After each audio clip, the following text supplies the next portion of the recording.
Everyone's always complaining SEO's dead, it can't grow, word of mouth is so hard. All of the ingredients for a new distribution platform are essentially happening. My prediction, the new distribution platform will be ChatGPT. There's a bunch of signals that they're about to launch that. This is a huge opportunity for companies to get on it. It ends up being a prisoner's dilemma. Don't trick yourself into thinking that you can't play the game. The cycles seem to be getting shorter and shorter, so you actually have a smaller amount of time. If you don't do it, your competitors are going to go to the new platform and your customer expectations change. There is no opting out of the game. This is the opportunity to disrupt an incumbent. If you're a late stage company, you place multiple bets. For startups, it's a totally different ballgame. You have to choose one and go all in. Think about companies like Zynga that grew on Facebook and then became massive companies. Building a great product is one of those things that's necessary, but not sufficient. And actually the separation is between those that build really great distribution. What would be the backup if not ChatGPT? My hypothesis of who's best positioned would actually be.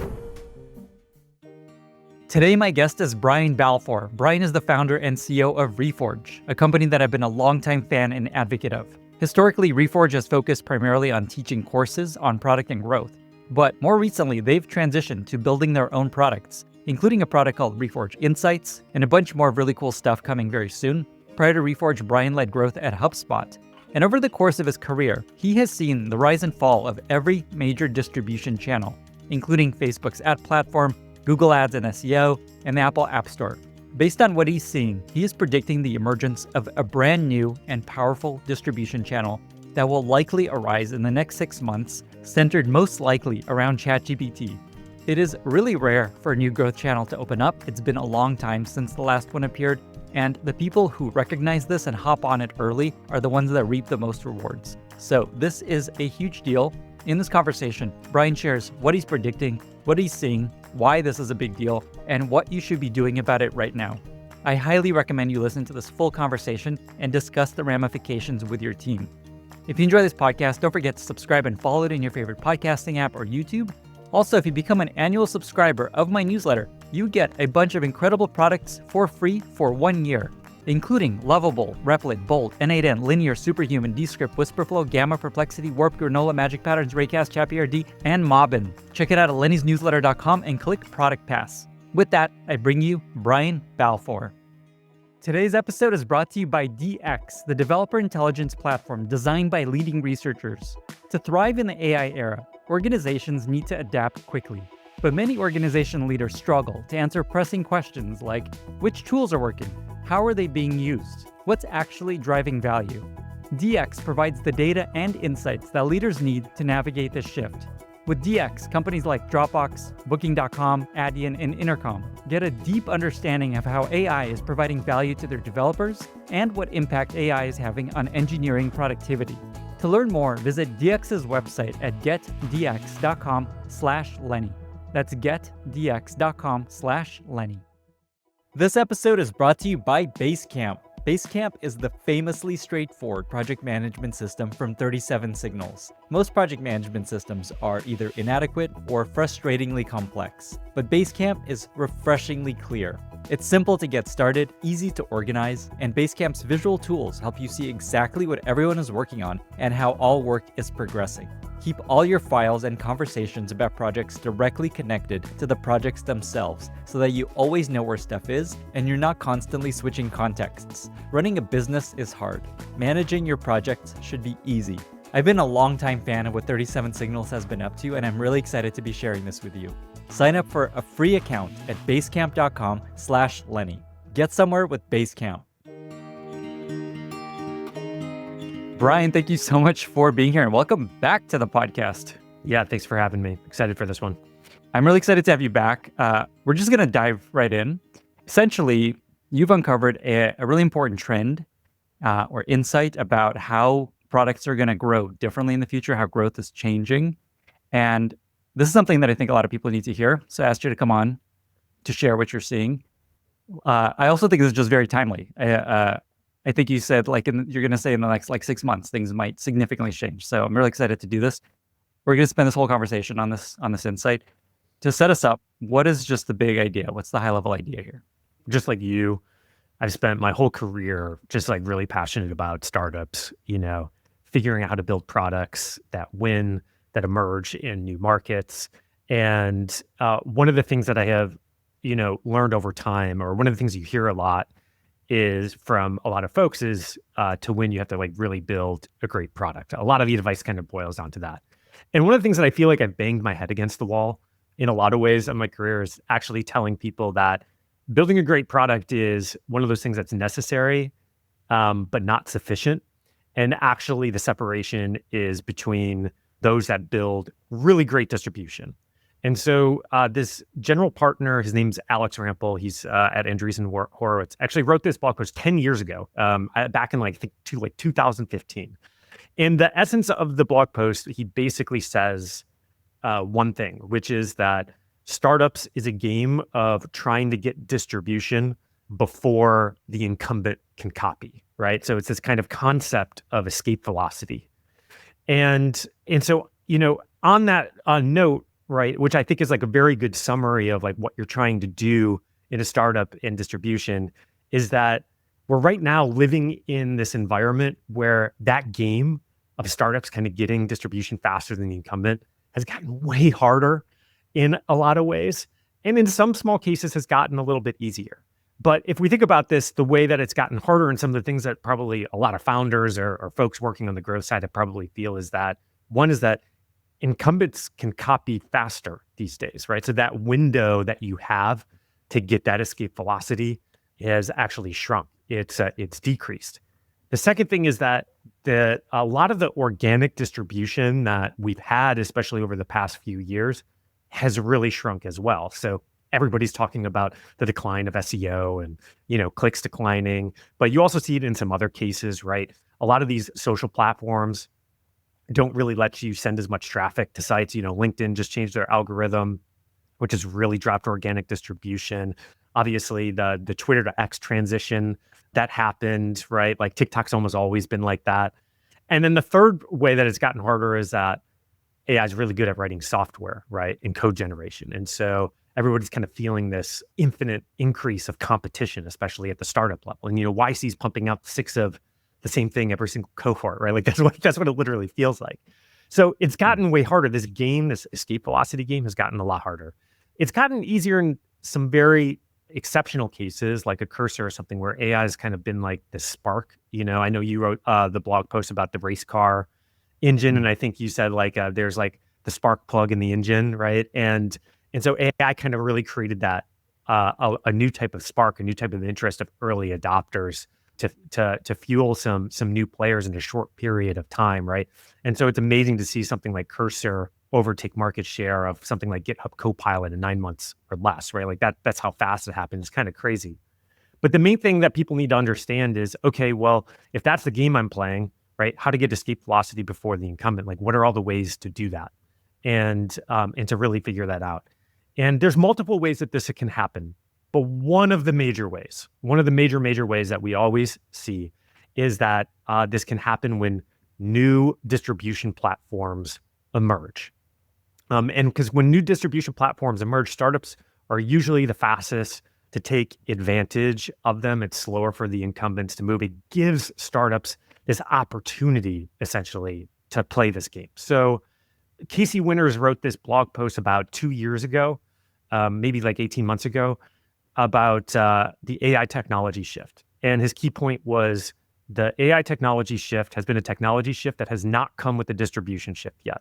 So if you look historically, we've had a bunch of technology shifts from, the internet to the cloud to mobile to social, like all of these different types of things. And some of them come with new distribution platforms, new ways to distribute products, and some of them don't. But the most powerful ones, the most impactful ones are the ones that do come with these new distribution platforms.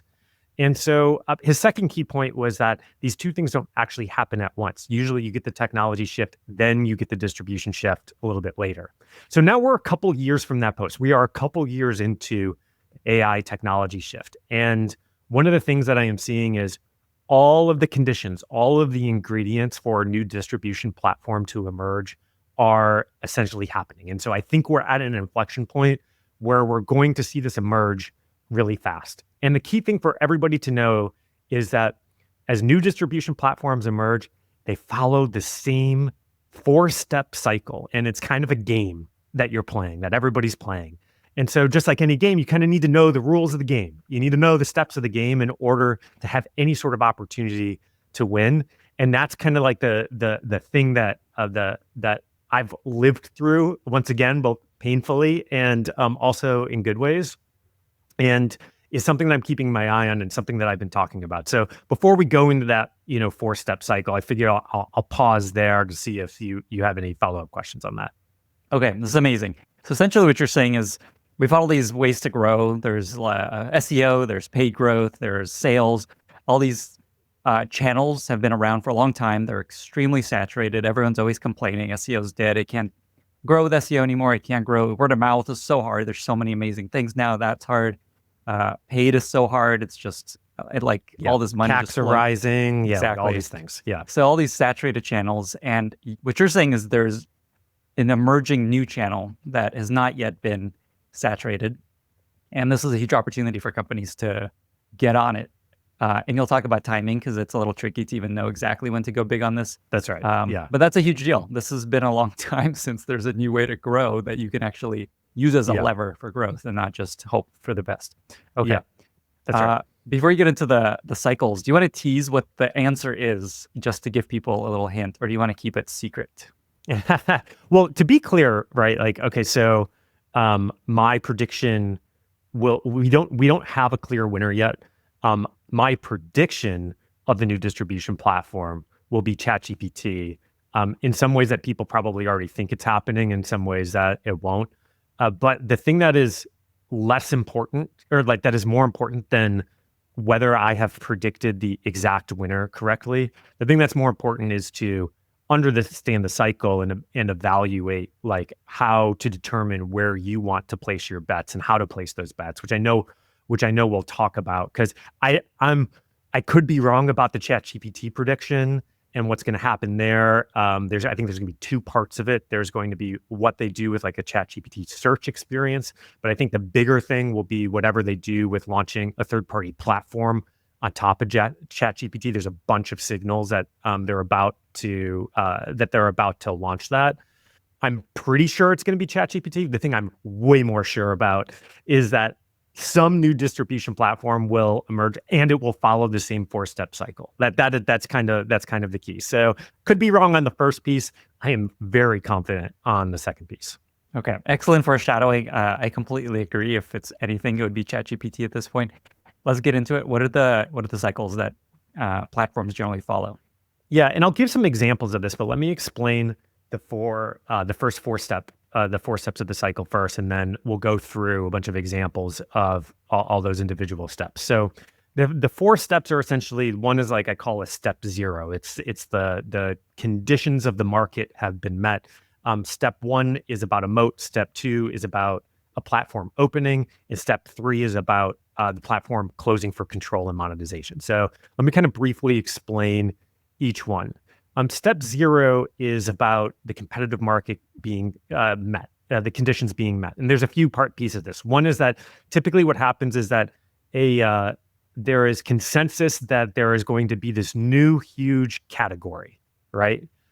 Think social, think mobile, like all those types of things. And in this case, right, these AI like chat platforms like a ChatGPT or a Claude. So there's consensus about that, but there's no clear winner yet. And you typically have somewhere between 5 to 7, major players really battling it out, right? So, and they're all kind of looking for what is the edge, what is the thing that is going to help me win? Because all of these dynamics, in all the history, they either end up in monopolies or duopolies, right? And so the stakes are really large, and so the competition is fierce. So that's kind of step 0. And I think we could all agree that we are in that mode, right now. We've got OpenAI battling with Claude, battling with Gemini, and Google with whatever Meta comes out with their new team, so on and so forth. Like, and there's huge amounts of capital, there's consensus, like all the types, they are in a fierce competition. So that's step 0. Step 1 is then these players, somebody essentially identifies whatever the moat is, the thing that is going to help build them defensibility and help them hit escape velocity and become that monopoly or duopoly in that single category. And once they figure out what that moat is, then they need to press the advantage, right? They need to figure out how to gather that moat as fast as humanly possible. And it tends to be that you can't do that by yourself. And so you kind of need the help of an ecosystem in order to gather more of that moat. And that typically comes down to third-party content creators or app developers and other businesses.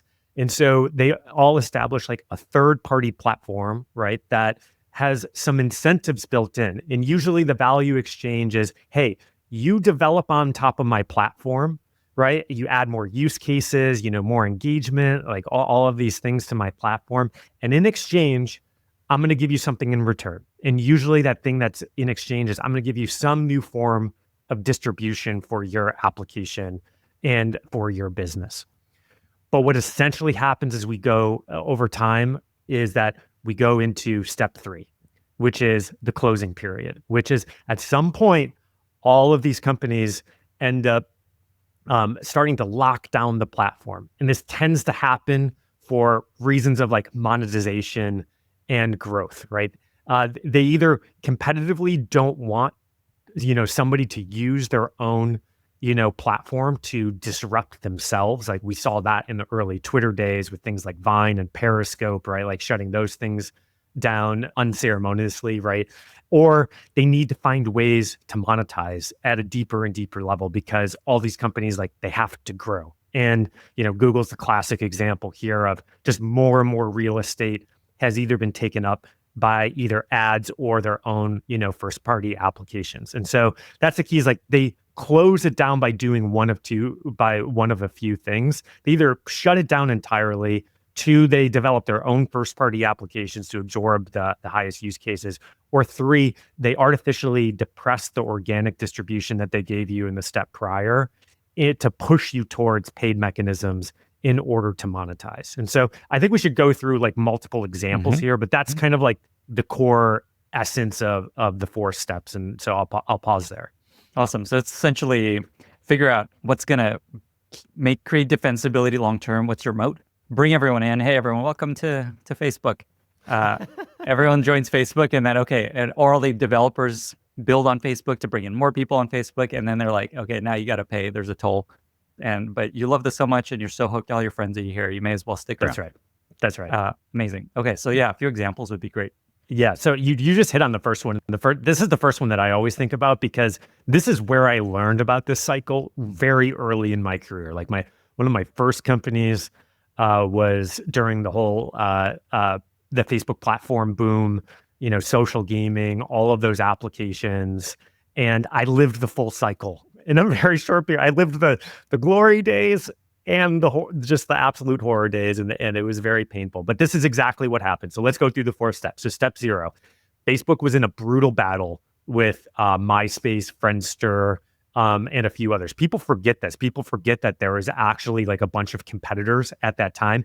And in fact, those competitors were bigger than Facebook at the time. They had more users back in 2007 when Facebook launched their third-party platform. But one of the key things is that Facebook was very early to the insight about the direct network effects and that there's going to create real lock in that the more friends, the more of the global network that was on there, the more that it was just going to feed and hit this escape velocity. And so at the time they launched their platform, I think they were maybe like 1/4, 1/5 the size of, something like MySpace or even Friendster, Orkut. Like these are some of the names at that time. But they opened up their third-party platform.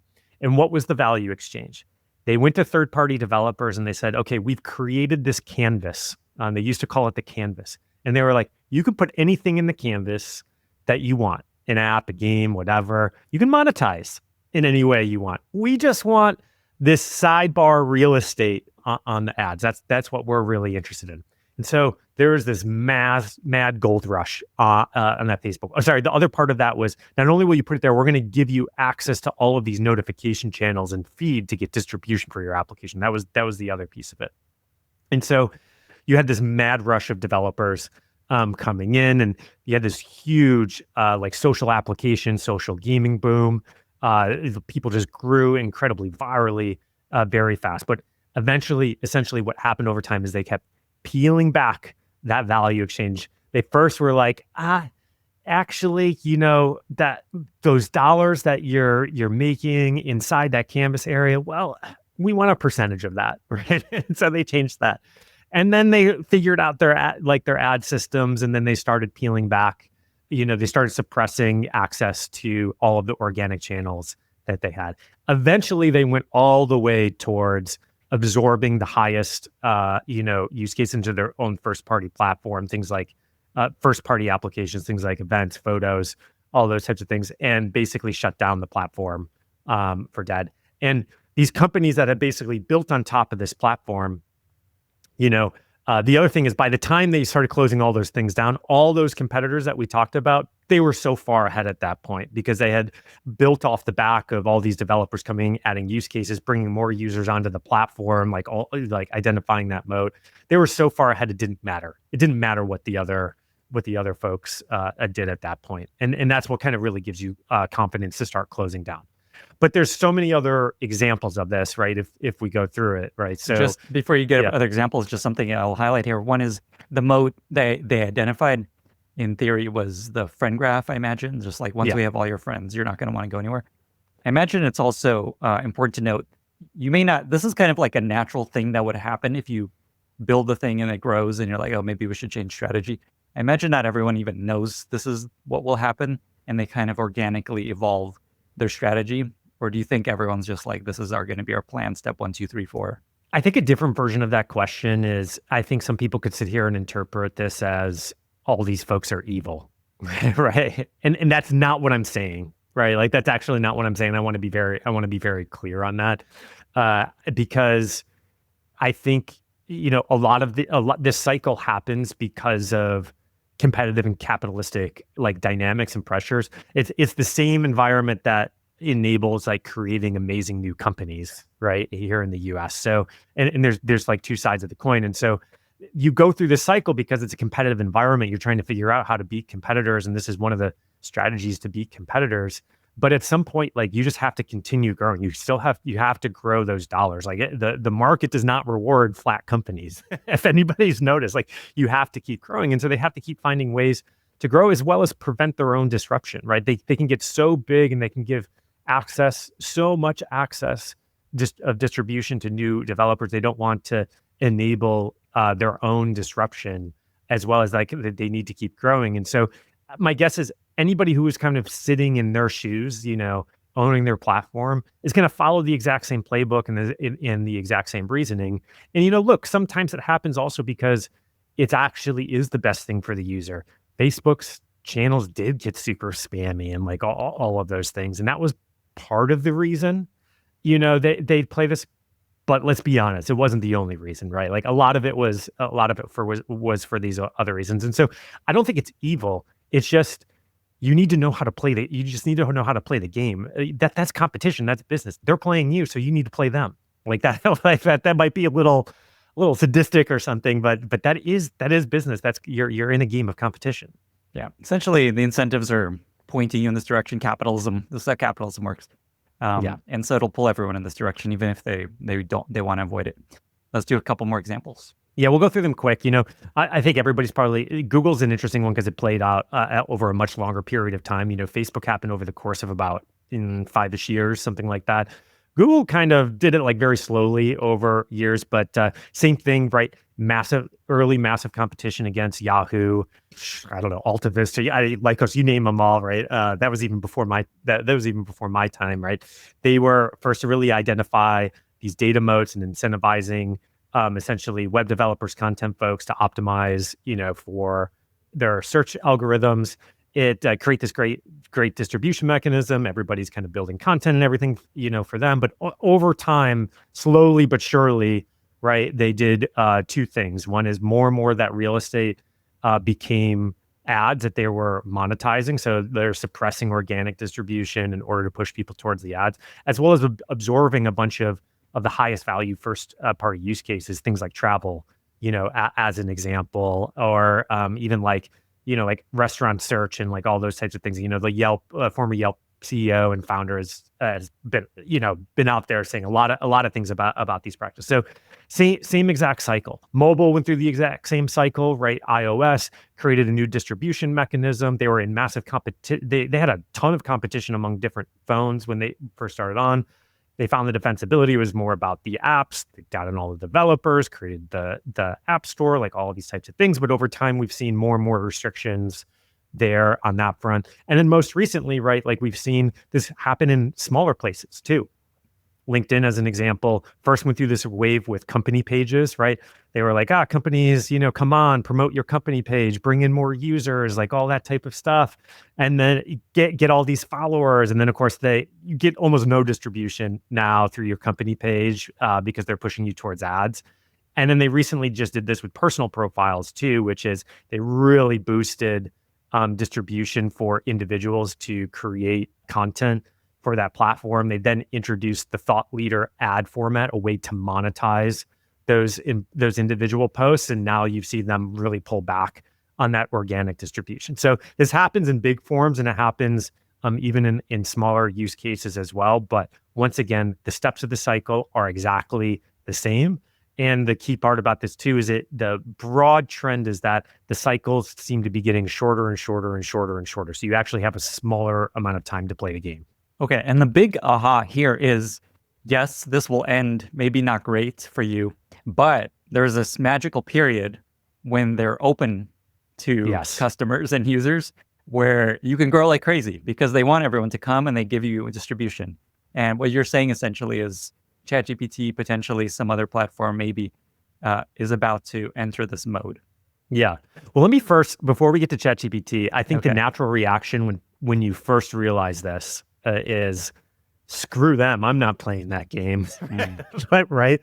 Like that's what I feel like most people like how they react, right? Because the unfortunate truth is that a lot of companies don't predict that last stage and end up in a really hard position, right? So many companies got completely killed during the crash of the Facebook social platform. Apple's 30% tax basically destroyed a bunch of types of applications and business models because it just wasn't like margin effective. Like so many companies built on SEO loops, right, that are in serious trouble right now if that's their only channel. So all of these things, right? And so I think the natural reaction is, like why would I play this game if I'm a startup or a company? And you can even see this with like ChatGPT as an example, right? They just launched these like deep research connectors. One of them was my former company, HubSpot. And, if you sat inside HubSpot and you were just thinking in isolation, you would be like, well, why would I want to make all of my data accessible through ChatGPT and have like all of the usage you start to accrue there, right? Like, it doesn't really make sense in isolation, but we don't operate in isolation. Once again, we operate in a competitive environment. And what's going to happen is that if you don't do it, your competitors are going to certainly go to the new platform and your customer expectations change and you have to rise to those customers' expectations. Like they're going to start expecting you to be in these new experiences and all these things. And so it ends up being a prisoner's dilemma, right? Which is like there is no opting out of the game. You have to play the game. And so it's better to be early than to be super late to this game, especially if you are a startup, right? That's kind of like the key. That's kind of like the key opportunity. And so we'll talk a little bit more about how to play the game more, but it's better to be early as well as then the key. The harder part about it is anticipating that last stage of the cycle and figuring out how to sequence away from something before that last cycle comes. So I think that's the key part. But let me pause there and then I'll talk a little bit about ChatGPT and some of my reasoning behind that. Cool. So what you're saying is not only is there going to be this big opportunity to grow, if you don't take advantage of it, somebody in your space will. So It's not only there's an opportunity, but this is something you need to do because you might miss the boat. And I think about companies like Zynga that grew on Facebook and then became massive companies. And, if they didn't do that, they would have missed the boat. Someone else would have eaten that lunch. I don't know. I'm thinking about the Technology Bros podcast on Twitter right now, TBPN, where they basically figured out on Twitter, you can create this like live stream, and you see it all day in your Twitter feed, just like, hey, they're broadcasting, and it's a really cool distribution channel.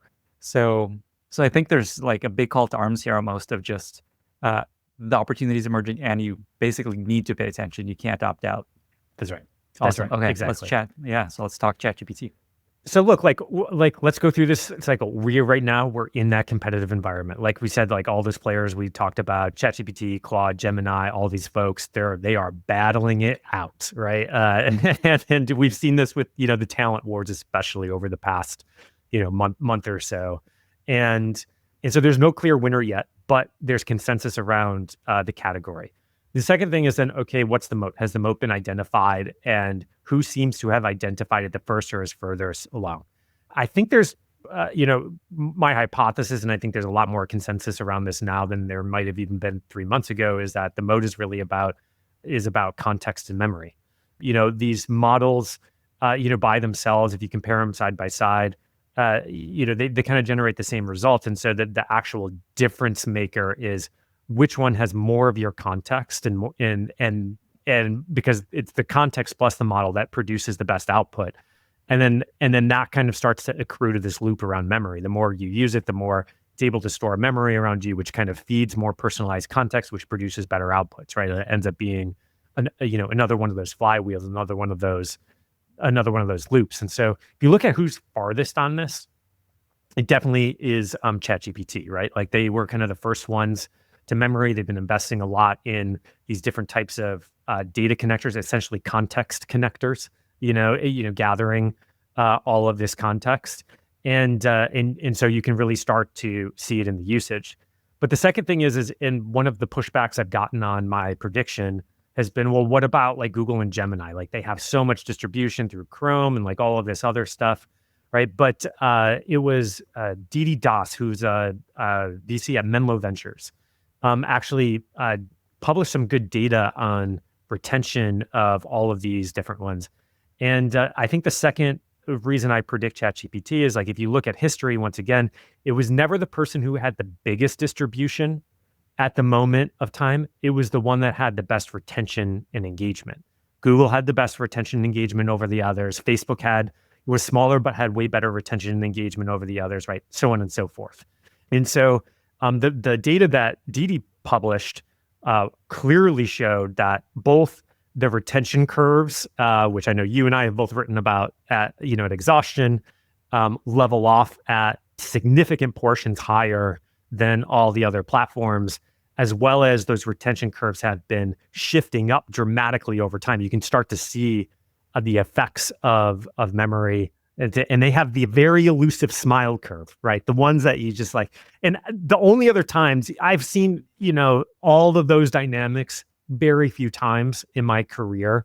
And they tend to be the folks like Slack and like all of the big winners. It's just like so elusive. And the smile curve, just so people haven't done what that is, essentially retention goes up over time. It goes down a little bit, and then you come back to it and you use it more.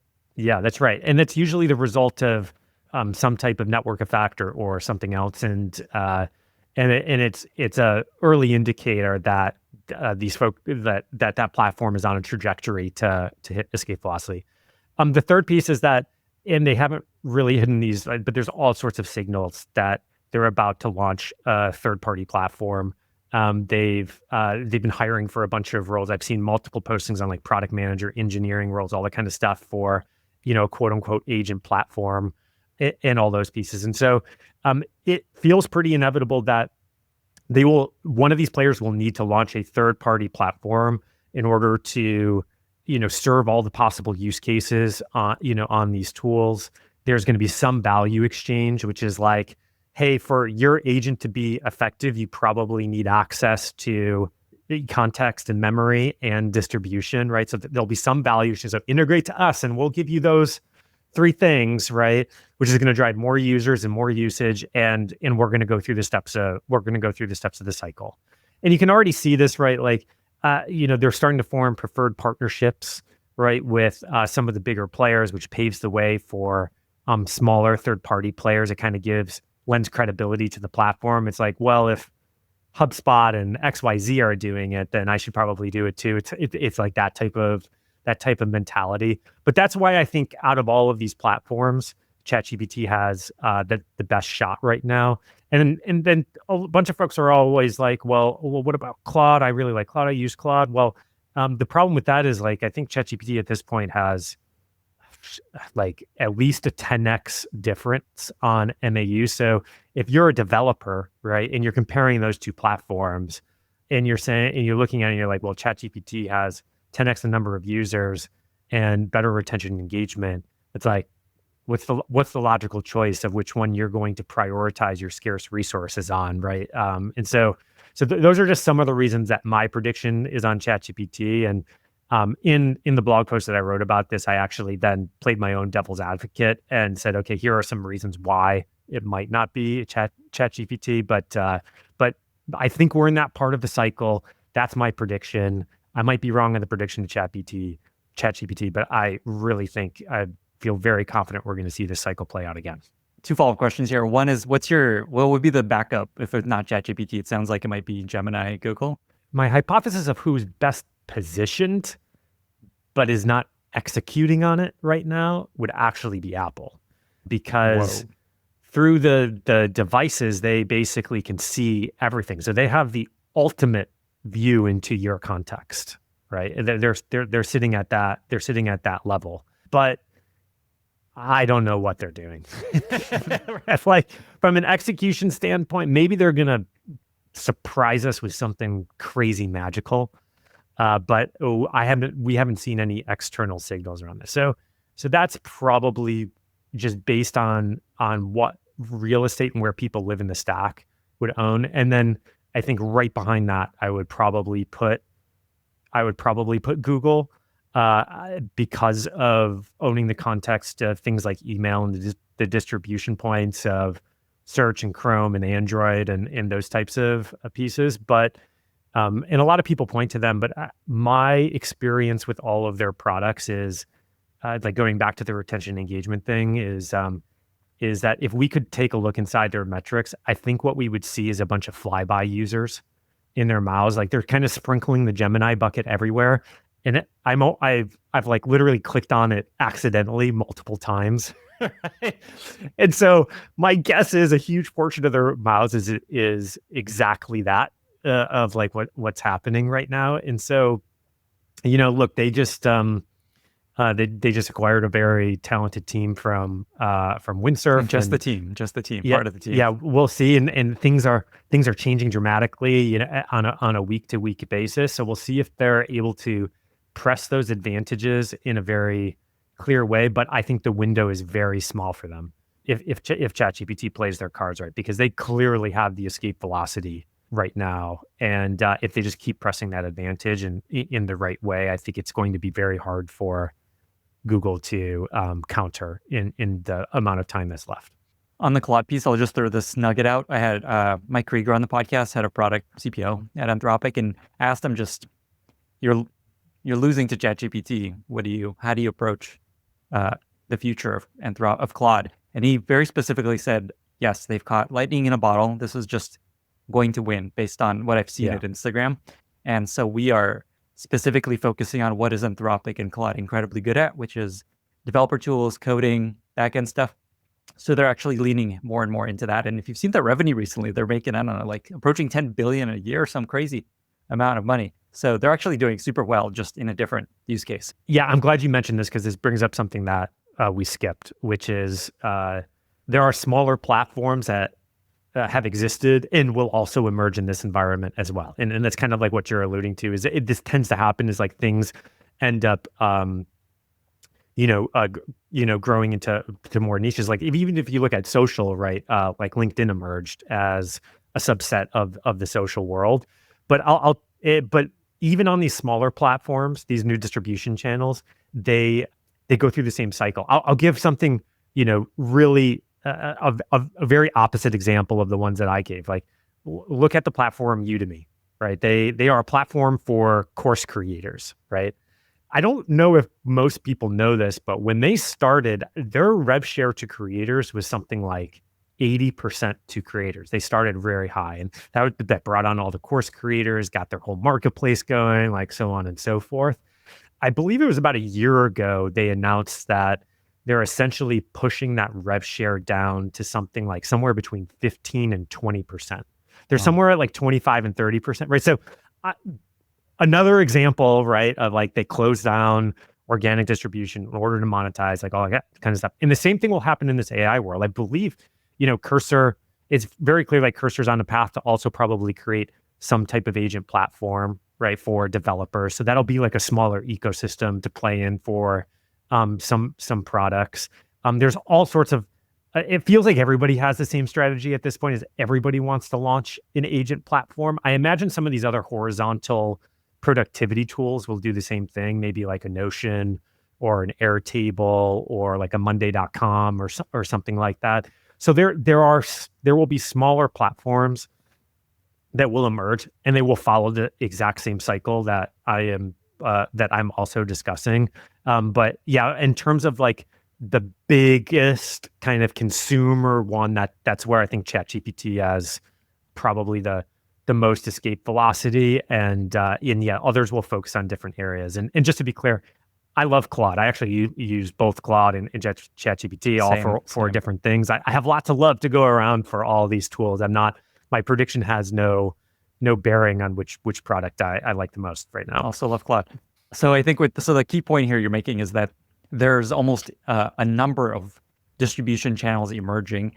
Many of them will be niche. So I think of LinkedIn. If I want to, like LinkedIn for me is a very targeted audience for folks that listen to this podcast. So yeah, even though it's not, I don't know, Google or Facebook or whatever, it's still incredibly valuable for the specific thing that I do. For sure. So I think this is even more interesting that there's going to be a number of distribution channels that emerge out of this whole AI wave.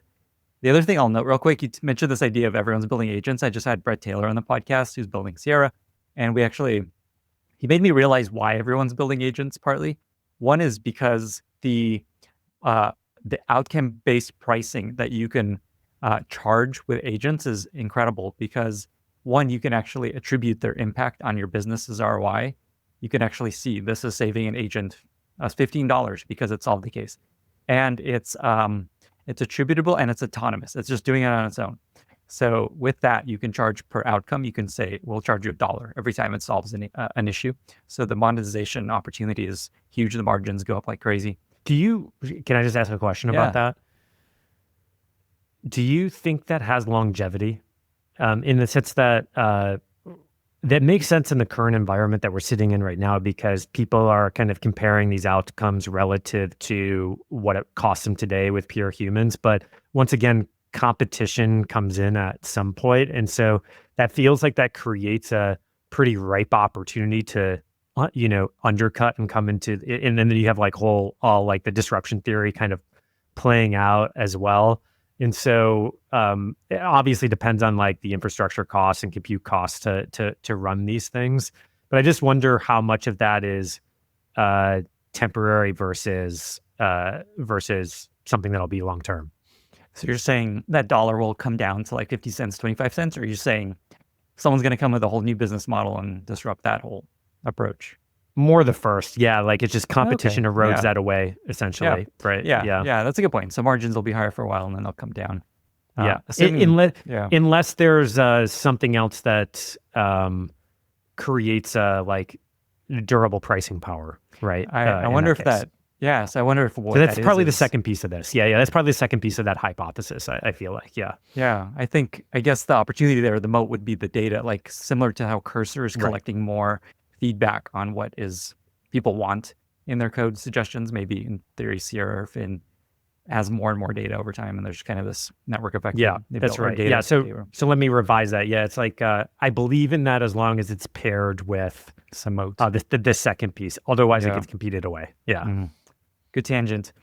Okay, one more question. What is your prediction on timeline for when the opportunity appears, and what do you predict as of the day we're recording? What do you predict will be the next couple things that ChatGPT, and let's just focus on that, releases to start to open up this platform to get everyone in there? Yeah, well, look, I'll first give the disclaimer that I feel like any thoughts on timing in the AI market have been very hard to predict. It's always shorter. That's where we should bias. It's always shorter than you think of like when something's going to happen. Like that's what it's felt like from the seat that I've been sitting in. But my guess is this: we're going to see the next major steps of this play out over the next 6 months. And so I think we just saw one of the pieces drop around this, which was ChatGPT's recently launched agent mode.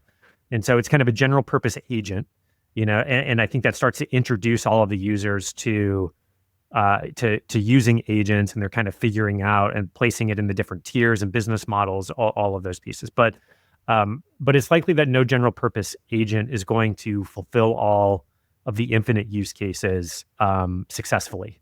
And there's two reasons for this, right? Users struggle with horizontal tools. They can do everything, and that's exactly why they struggle to adopt. And so they typically need more specific entry points. But also, the more specific use case you get, sometimes you need specific UI, specific data, like other specific ingredients, to properly fulfill that use case for a given audience. And so I think their agent mode was a step in this direction.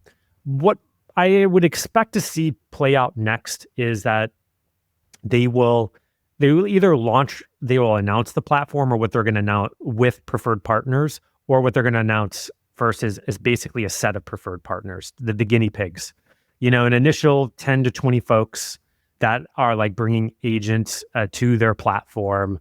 And what that does is it essentially, once again, it's a credibility card, right? You do special deals with some like right brand names to give the platform credibility, and it kind of creates this desire from everybody else to come on, to the platform. And then the step after that is starting to open up the platform, and this is where the real, where we'll really start to figure out what this game is going to look like, because they basically have to define what the value exchange is. What are they giving you access to, right? And like, what are they incentivizing you with to come onto the platform? So that's one version of it. The other version of it is just like the replacement to search. There will probably be, you can also see them starting to make more moves here, which is like deeper attribution in some of the results, like those types of pieces. They're bringing in shopping, right? Like that's one of their recent announcements as well, kind of native into the UI. Essentially, they will form new monetization mechanisms around that stuff as well. And that's actually going to be very important, because for them to, going back to the moat around memory and context, is that they will want to incentivize as many people to their free tier as possible. But given the costs of AI, they have to cover it somehow. So they're going to need some monetization mechanisms. So the more that they can cover that free usage with things that aren't subscriptions, I think that probably also kind of feeds them out. So I think those are some of the next steps on two different vectors, more of like a third-party developer platform, and more of the, kind of content, whatever you want to call it, AEO, GEO. I don't know what acronym is we've all decided on yet. Let me know if we have. And I think those will be the next steps that we'll see. Now, that's what I think for ChatGPT. I think the thing that we should talk about is like, essentially what I would advise folks, especially startups, is you're placing bets. At this part of the cycle, you're placing bets. The winner is 100% guaranteed, as I mentioned. And so you essentially at some point will need to make some decisions about, where to place your bets. In the Facebook days, all those other social networks, they also came out, with their own platforms, right? And iOS had Android and some failed initiatives from Windows. I don't even remember what that platform was called, right? And you can look back, and whoever placed the iPhone was actually and iOS is a good one, which is if you had only aligned your bets to Android, you probably lost. If you somehow found a way to play on both ecosystems, you could be a winner. But if you only aligned to iOS, you could also be a winner, right? So like that's just right. Like you had to have iOS as part of your betting strategy in order to win. So everybody right now, like you're probably at the cycle and trying to figure out, well, everybody will need to figure out where are they going to place their chips? How are they going to bet? And depending on how you bet really depends on what your current position is in the marketplace. If you're a late stage startup, let's start with that, or like a late stage company, you can afford the luxury to place multiple bets and kind of spread your chips and kind of wait it out a little bit to see who the winner is, and then really throw your muscle, behind that winner. You have that luxury a little bit, and of course, but the risk of that, the risk of that is that sometimes the incumbents wait too long to make that decision, and that's like kind of the key question they will need to answer.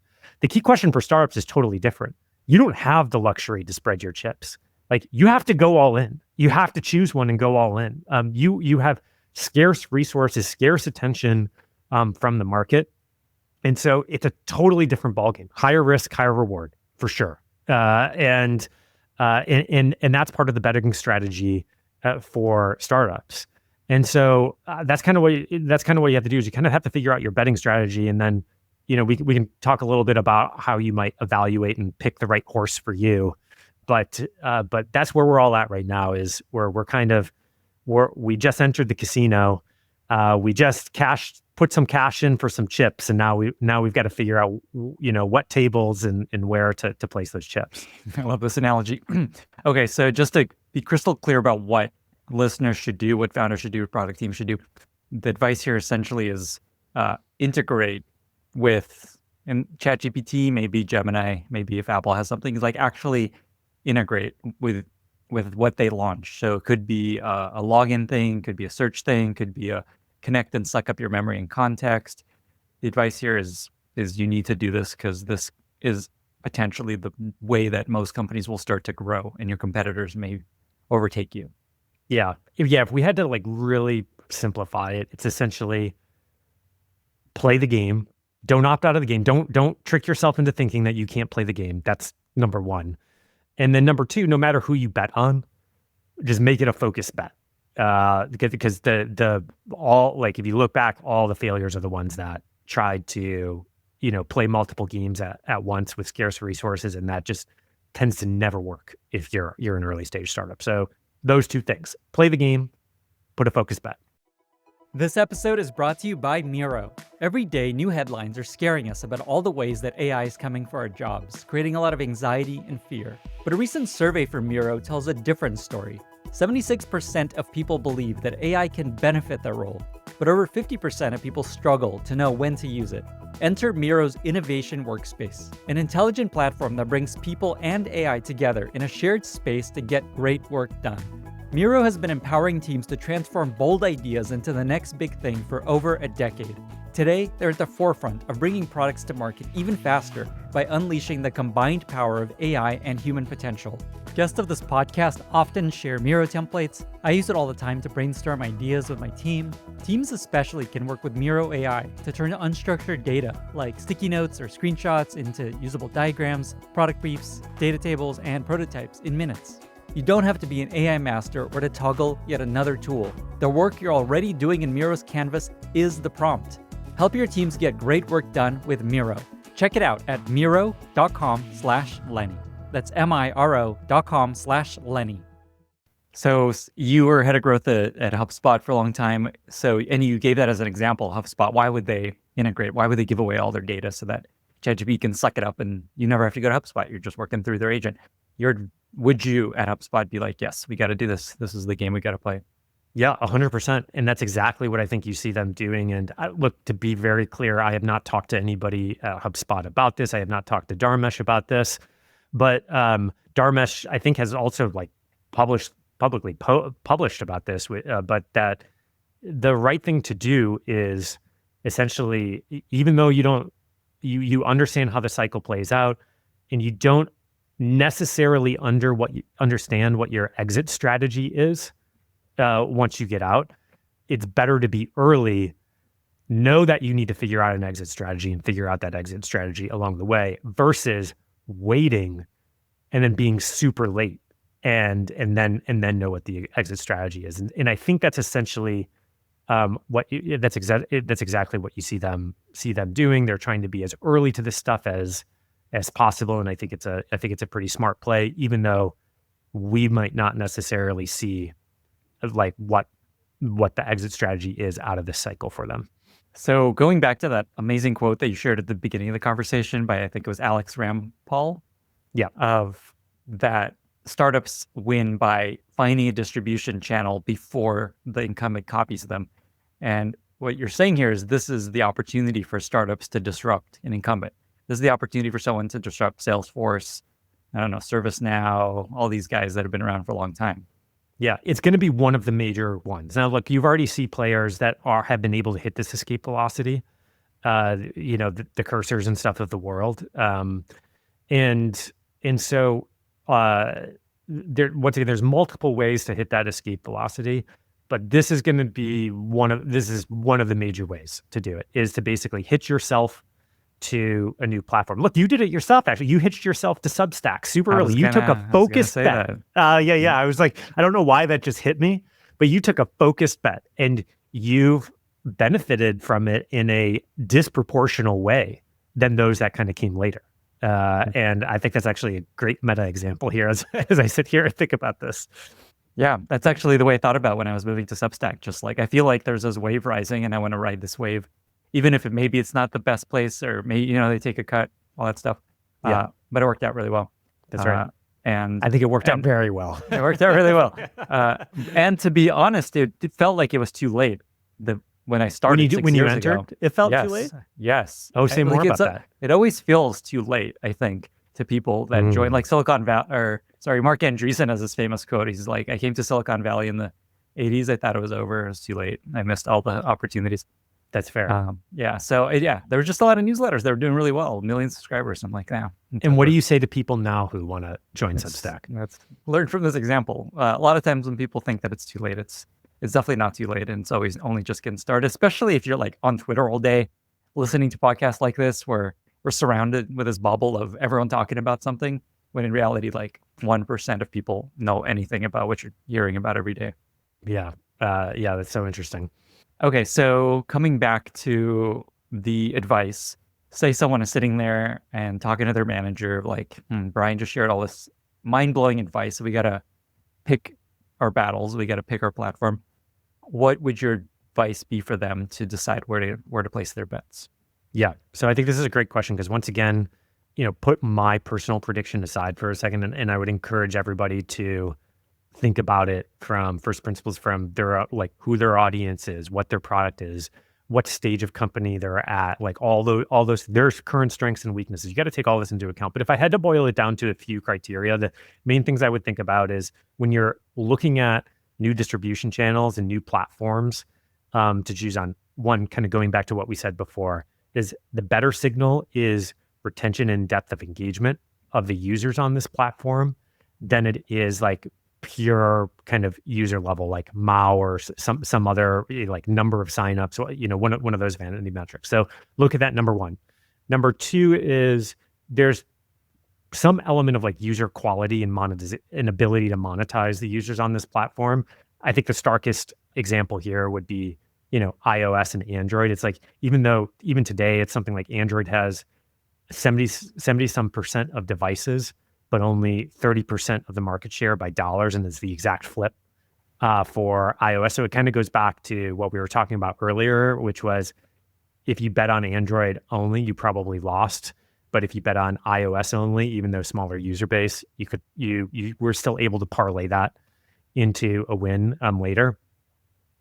The third thing to look at is, as these platforms emerge, just analyze what the value exchange is, right? So what are they giving you to incentivize you to develop on their platform? And like, all these platforms are a bit of a game of whoever understands the rules and how to arbitrage the rules the best, right? Tend to be the ones with the edge and figure that out. And then finally, fourth on my criteria would be pure scale, right? Obviously, even if you have those other three, but there's 200x difference in scale and momentum, then obviously you probably have to choose the bigger platform. But last but not least is, as you go through these criteria, these are how you think through entering the game. And once you enter the game, then you immediately need to move to starting to think about, how do you exit the game? knowing once again that last step is going to come at some point in the future, that there's going to be some closure for monetization, then that's where you have to start thinking through your strategy to exit. And that comes down to things like, okay, well, how are you going to own a important part of the user experience or workflow? Or, how are you going to accumulate specialized data in context that the major platforms don't have? Or how do you create, different types of like micro network effects, like all of these types of things. So just once again, though there is the entrance criteria, but once you figure that out and you feel like you're in the game, you immediately need to move towards, okay, what's my exit plan here, knowing this is all coming. It's interesting that another way to think about this model you've described is building the strategy of building on top of LLMs and becoming a GPT wrapper. Because essentially, this tech allows you to, say, create a cursor that is incredible. And then you could argue, oh, you're just going to be this wrapper, and why would anyone, like, they're getting all the money here, everyone can copy you. Like, what's your defensibility long term? And the answer is, what is the moat you will build over time sitting on top of this thing that will make you more and more valuable long term and not have to rely on this thing? So it feels like you could use the same framework for building a GPT wrapper business. Yeah. To use that euphemism. Yeah. So say someone is sitting there today, is there anything they can do to start making a bet? Is it simply creating an MCP that allows LLMs to suck in your data? Is that the one thing you could do today? Is there anything else that's available today to start using these platforms, or is it just a little too early and they haven't released the good stuff yet? It might be just like a tad too early, like we're like right on that edge. But some of the questions I'm asking myself is, I'm kind of going through all of these players and where our customers and target audience live, and I'm asking myself, the question, okay, if this player launched, some type of platform, like how would we evaluate it, so on and so forth. It's hard to. You can also try to cozy up to these folks. I would place a large portion of my net worth right now that if we could sit in the OpenAI offices, like at that front desk, that they are having, meetings with potential preferred developers, like talking about this. We could probably sit there and log it. So I do think some people are going to be in a place to develop preferred relationships and make a note. And if you're in that spot, then you should definitely play that card. A lot of early stage startups won't be in that card place. Other than that, I would say we still need, like, once they launch these platforms, it's like you can't do much else until you really kind of know what the value exchange is and what they're going to expose for you. But also just be prepared to turn your strategy on a dime and go all in. I think that's probably one of the hardest parts of this, is that these things emerge and you have to capitalize extremely quickly. And a lot of times it's hard for leaders to do that because they don't want to create a feeling of whiplash into the unknown. We've got all these projects in play, like all all the things. So I think that's probably the last part of what we can be doing right now versus just kind of staying on top of everything as it emerges. As you were talking, this reminded me. I recently noticed that ChatGPT is driving me to my newsletter more traffic than Twitter, and I feel like that recently shifted. I didn't even know this was a thing until I just started looking through my referrals. I'm like, ChatGPT, what the hell is going on there? And I think it's like a different version of what you're talking about, but essentially it's like, in theory, I could block ChatGPT from, I don't know. I don't even know if I can from being you can in Substack now. Yeah, I just saw that setting in there. Yeah. Okay. Oh, interesting. Yeah. But that's a similar kind of decision, is like, is it better for me for it to be recommending my stuff and telling people, hey, go check this thing out? Or is it better to block it off? And I think, per your point, and then this is the way I felt, like, take it all, just like, it's good. In that it's better that it's like from Lenny's newsletter than something else. So someone else will come in and eat that market share. Yeah, that's right. Yeah, like if you don't do it, somebody else is. And I think that's also kind of what all the major media publishers are really contending with right now. I guess I need a licensing deal in New York Times stuff. Anyway, okay, I want to go on a totally different tangent. We weren't planning to talk about this. I know that I said this, we're going to be fully focused on this one topic, but there's something you mentioned to me before we started recording that I think will be really interesting to a lot of people. So you guys at Reforge are now building actual SaaS products that people can buy. It's not just courses. I don't know if people know that, but let's make sure people understand this. There's actually products for product teams. So maybe just explain that briefly. But the thing that I think is really interesting here is you work with a lot of companies now selling them AI tools. And you have noticed a very big difference between the companies that are really good at adopting AI tools and seeing gains from them from those that don't. Talk about just what you see there. And because this is, in theory, going to be really helpful to companies that are struggling with adopting AI tools and seeing gains. Yeah, just to quickly explain that transition so it makes sense for people, which is, I started Reforge just with the interest that there was all these incredible leaders out there growing, on the front lines of some of the fastest growing companies, and they have all this amazing knowledge, and I wanted to encode it in useful and practical ways for others, right? And that took the form of courses and content, and product, all that kind of stuff at the beginning. And along the way, everybody kept asking us to essentially build the tools to implement what we taught. Because, with anything is like, you can learn as much as you want.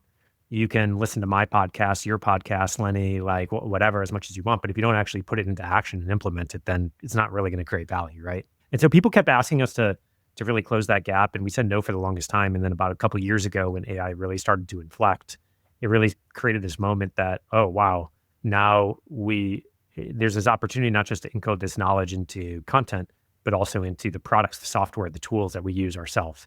And so we started to take a really big bet on that, and started to develop this new platform for AI native product teams. The first product we launched is called Reforge Insights, which acts like your AI product researcher, kind of aggregates all the feedback from all the sources, uses AI to analyze it, helps you explore it, but also will start to identify like what are the gaps, the things that you don't have in your feedback today, and auto-generate the research to go gather all those new insights. So complete the full cycle. We're going to launch 2 other major products as part of this platform before the end of the year, but we'll save that for some future episode. So that's kind of been our journey. And so we've seen inside companies that are going through this transformation from 2 perspectives. One is obviously selling in that tools, but the other perspective is for 10 years, companies have been coming to us to help them drive some sort of transformation with our learning product. Most companies are not coming to us to just like throw a bunch of courses in front of. They're trying to solve some big business problem, some transformation. Now that used to be things like, we've got to figure out this growth thing, right? Or I'm going from sales led to product led, or I'm turning. I have more project managers and I need to transition to product managers, right? Like something like that, or there's some business problem. They're going through some transformation, and they saw us as part of that transformation, and we got to partake in quite a few of those types of transformation. Now, of course, the transformation that everybody's going through is, okay, how do I become more AI native? How do I adopt this stuff?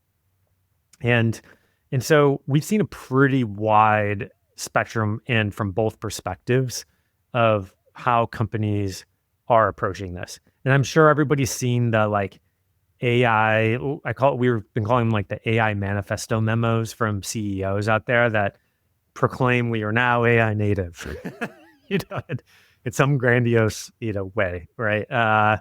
But there's behind the scenes, there's actually some incredibly stark differences in the actual teeth of what backs up those memos and backs up those executive decrees that, we should all be, AI.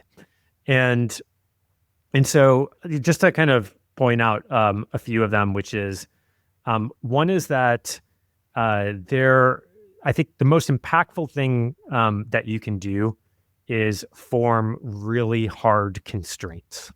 So a lot, there's other parts is like, okay, you want to communicate this, you want to establish an owner of who's going to drive this, you want to build in incentives and rewards, and you see this all playing out in things like, building it into your, your career ladders, or some people are starting to introduce this as questions into their performance reviews, all those types of pieces.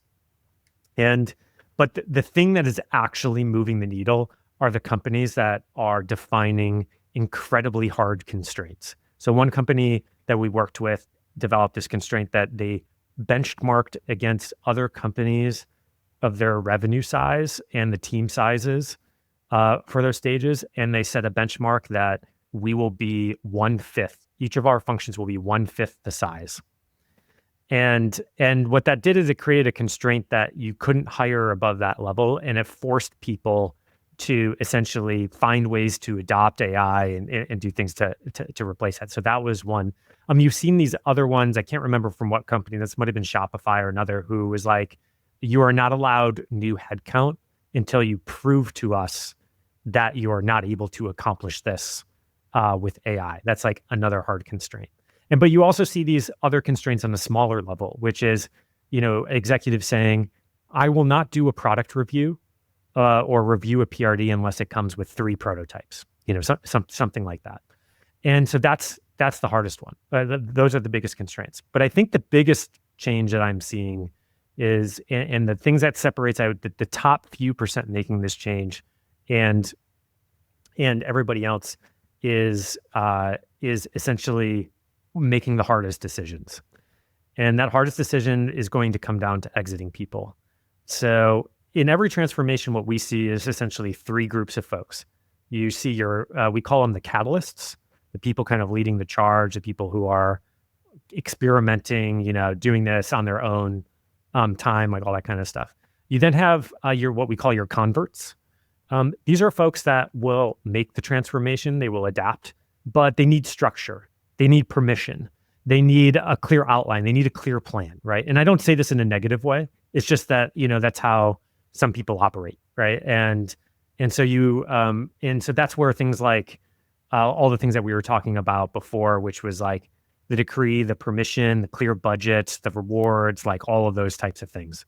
But then inevitably you have a certain percentage that are anchors, right? And they're dragging their feet. They're kind of silently creating friction in the background, and like all those pieces.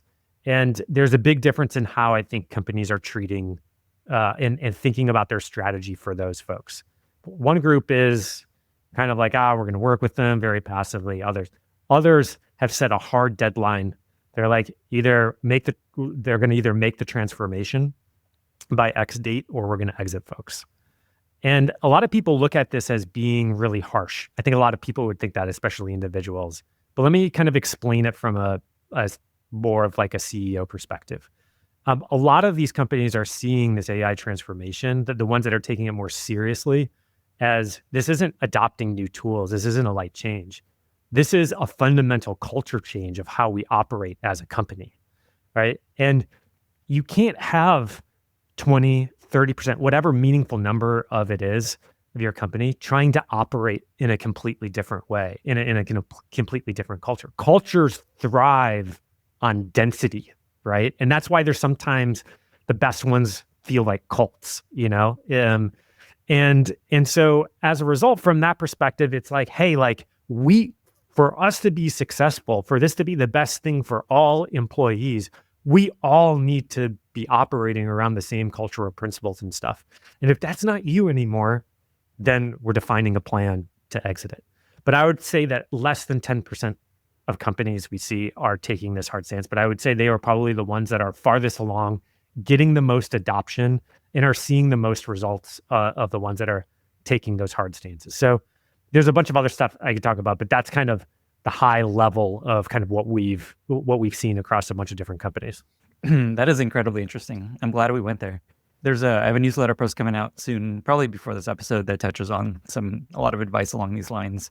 I'm excited for you guys to keep seeing these insights into companies and sharing more of this, because this is, I think, what a lot of people are looking for. Just like, things aren't quite clicking at our company. We keep hearing everyone is getting so much more productive. All these companies are running more efficiently, and it's not working here. And so I think this is the kind of advice a lot of people are looking for. So thank you for sharing all that. Brian, is there anything else that you wanted to touch on? Anything else you wanted to leave listeners with before we get to our very exciting lightning round? Well, actually, just a couple more points on this topic. I think we should go. Is like there's probably 2 more things I would say about this. One is that so if you're a CEO listening to this, I would say that most CEOs or most executives are incredibly disconnected from the actual AI adoption taking place inside their companies. I think a lot of executives who have done these decrees and all that kind of stuff think it's kind of happening naturally. But we talk to both groups. We talk to tons of end users and we talk to tons of executives. The story we hear from the end users, the PMs, the Eng, all that kind of stuff that we talk to kind of using all this stuff, one of the main questions we ask them is, if we're talking to somebody who's picked up a prototyping tool, say, well, how many other people on the product and design team are using this? Almost 90% of the time, it's like me and this one other person, and everybody else hasn't taken it up, right? And so there's a huge disconnect. And we heard one story, and I can't say the name, but it's a company we all know. It's a major tech company, tech forward company. CEO's been out there talking about being AI native. We talked to one of their principal PMs. Person was early to the prototyping tools. This person shared a prototype with the designer, the Eng manager. The designer and Eng manager escalated it to the VPs. It caused this whole conversation. Month later, it was kind of still stalling out. This PM happened to then, attend a happy hour where the CEO was at, and approached the CEO and told the CEO about the experiment that they were running with prototyping and stuff. And the CEO was like, "This is fantastic. Like, why, where is it at right now?" I was like, "Oh, well, XYZ happened." And the CEO had no idea. And then the CEO was like, "Okay, let me take care of it." And then the next day, it happened. So one is that you have to go to the ground floor on this stuff. Some of the best companies like Shopify and others are measuring actual adoption and usage. They've gone to the extreme, kind of on that front to get a bunch of signals in close to the ground. But it's just that it just goes to show that this is, I don't think we want to talk about quote unquote founder mode, but the reality is it's not just about getting into the weeds of your product, but with something this sizable, you got to get into the weeds of the transformation to really understand what's going on and adopt it. So that's point number one. The second point I would say is Fareed we do this podcast called Unsolicited Feedback. Fareed Masavat had this great quote on it. He was like, "Look, your output is constrained by the slowest part of your system," and I thought that's stuck in my head because it's absolutely true. And so if you think about AI adoption as a system, there's all parts of the system that could be slowing adoption. It might be that people don't feel permission, or they don't have the budget, or they don't have the knowledge, or all these types of things, right? But in a lot of these cases, it's things like IT, legal, procurement are the slowest part of the friction, and are kind of setting the pace of all of this output. And you can also see this in just product teams, which is there's been all this talk about product managers are becoming the new bottleneck because engineers are speeding up. Well, that's because people are speeding up one part of the product system and not the other parts, which makes sense. Like, they adopted all of this tooling for engineers because they're the biggest headcount and the most expensive and all that type of stuff. But product is an output of design, PMs, and engineering. The system is there not to produce code, it's to ship product, right? And shipping product is the function of those three things. So if you just accelerate one part of the system, you're just going to move to the bottleneck to another part, and your actual product output, the output of the system, doesn't accelerate either. So I think you really got to, people have to really understand those two things. Is what is actually happening on the ground floor, and what is the slowest part? What is the thing that is causing the slowest part of the adoption? Just attack them ruthlessly if you're really serious about making this transition. What a wild time we're living through. It is a wild time. It's just we had all these ways that we're all so used to. Okay, this is how we do it. Yeah. It's exciting and exhausting at the same time, man. That's how I think about it. That's such a simple way of describing the world. Yeah. Oh my God. Okay. Brian, is there anything else before we get to our very exciting? That's it. Let's do lightning round. Let's do it. Here we go. Zap. Yeah. Ding, ding, ding. All right, Brian, I've got 5 questions for you. Are you ready? Let's do it. Let's do it. Okay. What are 2 or 3 books that you find yourself recommending most to other people? My God, honest answer is that I have not had time to finish an entire book since I had my second child. Mhm. So from a complete book standpoint, I have not I have not been able to. Things that I've been, that I actively read on a regular basis, just like other content out there, that I'll throw out there is, uh, gosh, Jamin Ball from Altimeter Capital writes this great newsletter called Clouded Judgment, which is kind of a mixture of market thoughts as well as like market stats. That's really useful to help me keep a pulse on the market. I was just reading through some like stuff from NFX that's been pretty good lately on all of this. I know James Courier and we lived a lot of the same cycles through social and stuff. So I tend to identify with that. So I don't know. Those are two things that that I love reading. And sorry, I'll give one more shout out to a different podcast, which is from two guys at Spark Capital, Nabil Hyatt, which I know from my early Boston days, and Fraser. Sorry, I'm blanking on the last name right now, who was head of product at OpenAI. And they've got a great format where it's just those two riffing on some ideas and stuff. And I highly suggest that one. I like that one a lot. Here's my reading tip that has changed my reading habits.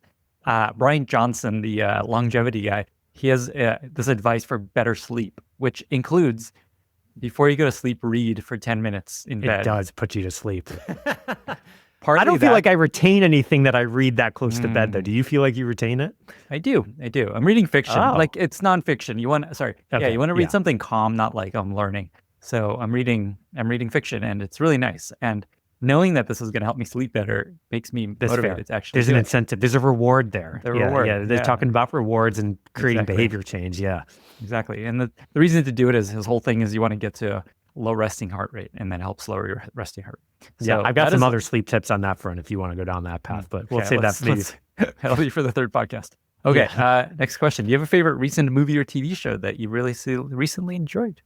It's not new, but I just rewatched Silicon Valley that I hadn't watched in a number of times. And it's painful because like the first few seasons, I went through almost every one of those moments in my first startup, like hiring the gray-haired CEO, the funding falling through at the last second, like all the crazy stuff. But kind of going back and watching that, there's just some extra nuances and stuff that I feel like they wrote really well that I thought was really good. So I've really been watching that. The other thing is that I've watched is just more of like a just pure entertainment kind of calming thing, kind of turn the brain off is Owen Wilson's new show on Apple TV, Stick, which is about him as a former professional golfer, and all that. I won't ruin the show and stuff, but it's a very nice, calming, little bit fun type of show. I've been seeing that on my Apple TV. Maybe I should check it out. Good tip. Do you have a favorite product you've recently discovered that you really love? It could be a gadget. It could be a app on your phone. It could be something in your computer. It could be nothing at all.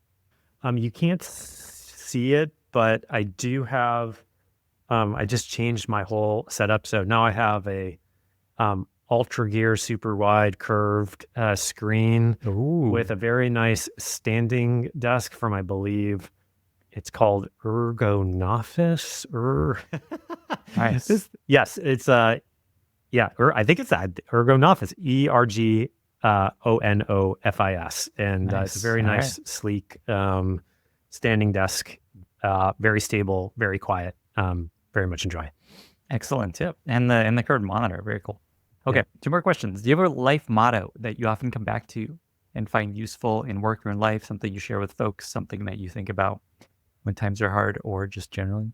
Look, it's a little cliche at this point, but I used to, somewhere around here, I used to have the quote printed out about, the man in the arena, right? It's just like, just lots of, especially in times like this where so many things are changing and there's so much competition, but so much opportunity for great. I really both respect and enjoy, the game and spending time with folks that are kind of in the arena, figuring this stuff out, tinkering with things, and just, that's kind of a lot what I keep coming back to, especially, been at it Reforge for 10 years. That's a good portion of my life. And we've gone through some great periods and some tough periods. And so I tend to come back to that.